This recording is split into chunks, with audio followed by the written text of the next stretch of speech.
Hello everyone. তো আজকে ছিল আমাদের বাড়িতে কোজাগরি লক্ষ্মী পুজো।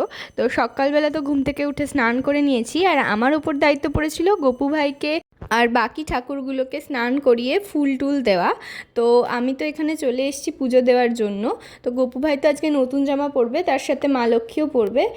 এই জামাটা হচ্ছে পুজোর সময় কেনা হয়েছিল মা লক্ষ্মীর জন্য। আর বাবা নিয়ে এসছে অগ্রুর জল।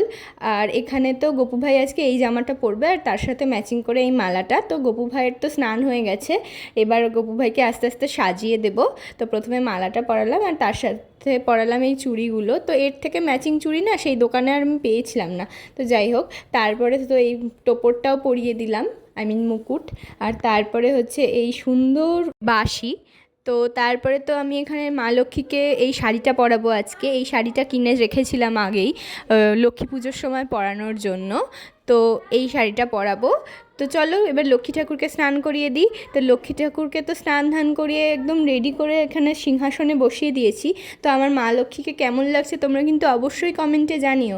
আর শুধু মা লক্ষ্মীকে কেমন লাগছে সেটা জানালেই কিন্তু হবে না, আমার গোপু সোনাকে কেমন লাগছে সেটাও কিন্তু বলতে হবে, নাহলে তোমার গোপু সোনা রাগ করবে। তো এই যে এইদিকে তো গোপু সোনাকে আমি নকুলদানা দিয়ে সেবা দিয়ে দিয়েছি, কারণ ও তো বাচ্চা, ওর খিদে পেয়ে যাবে, অতক্ষণও উপোস থাকতে পারবে না। তো তাই জন্য এখানে খেতে দিয়ে দিয়েছি। আর তারপরে আমি চলে এসেছি এদিকে ফল বানানোর জন্য। তো মোটামুটি এখানে যে কটা ফল আছে সেগুলোই বানাবো। আর এখানে তো সুজি হয়ে গেছে। এদিকে তো আমি এখান থেকে একটা রেকাবি বার করে নিলাম ওই ফলগুলোকে রাখার জন্য।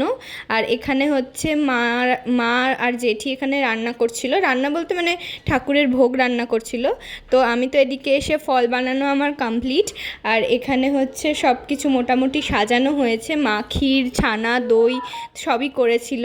আর এই দিকে আমার খুব খিদে পেয়ে গেছিলো 12টা 12:30 নাগাদ। তো আমি 12:30টার পরে আর কি খাবার খেয়ে নিয়েছি আর থাকতে না পেরে। আর এখানে হচ্ছে মা সুন্দর একটা আলপনা দিয়েছে। আর জেঠিও তো একটু অসুস্থ হয়ে যাচ্ছিলো, কারণ ঠাকুরমশাইয়ের আসতে খুবই লেট হচ্ছিল। ঠাকুরমশাই বলেছিলেন যে পূর্ণিমা লাগার সাথে সাথেই চলে আসবেন। তো সেরকম তো ঠাকুরমশাই আসতে পারেননি, অন্য জায়গায় পুজো দিতে চলে গেছিলেন। আর আমাদের বাড়িতে এসেছিলেন ওই 3টের পরে। তো অনেকটাই দেরি হয়ে গেছিলো। আর জেঠি যেহেতু অসুস্থ, মানে শরীর ভালো থাকে না, তো এতক্ষণ উপোস থাকতে পারেন না জেঠি। আমার মায়েরও তাই একই অবস্থা। তো যাই হোক, তারপরে তো আমরা পুজো দিতে বসে গেছি। আর আমি তো মানে অঞ্জলি দিইনি, তবে আমি শঙ্খ টঙ্খ বাজাচ্ছিলাম, আমার যেহেতু খাওয়া হয়ে গেছিলো তাই আর আমি অঞ্জলি দিইনি। তো আমাদের ঘরে এখানে আরতি চলছে, এরপরে অঞ্জলি হবে।